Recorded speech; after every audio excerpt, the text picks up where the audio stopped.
when we all saw what happened in Iraq, this forever war, in Afghanistan, this forever war, that it was not just a difficult war that took a long time, but it was a deliberate political choice by multiple administrations to allow U.S. service members to be killed in order to enrich the defense industry, and in order to, I mean, it's blood money. It's the definition of blood money. And when we all realized that, especially those of us who initially had defended George Bush for going into Iraq, or had defended the war in Afghanistan after 9/11, we felt very betrayed.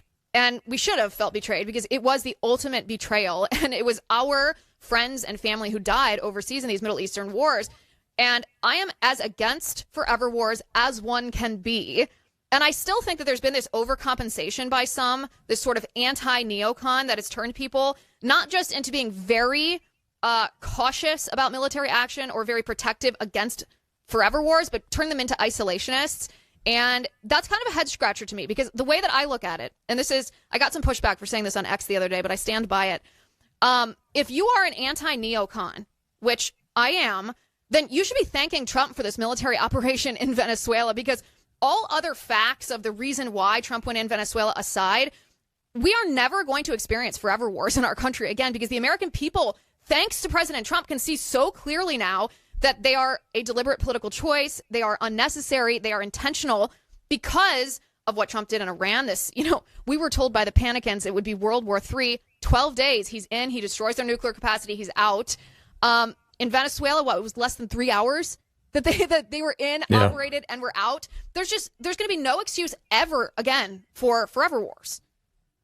Yeah, especially with the capability that they showed here, that there's obviously there's other options, other capabilities they can do besides sending in 1 million troops, and staying there for 10 years. I mean, I've talked about, analyzed, and praised the Israelis during the 6-Day War, because that was just an amazing feat of military capability. Well, as you point out, this was the 2-hour war. I've never seen anything like this in my life. And the way that they've set this up, when I saw them setting up beforehand and shaping the battlefield, it was mostly a blockade. That's what it looked like they were doing. I thought, and I think I mentioned with you when both of us were on Glenn's show, is that it looked to me like they were setting up to kind of squeeze the administration, to squeeze Venezuela, to eventually give them no choice, to where Maduro would have to give up. He would have to say, okay, fine, I give up, and he would leave the country.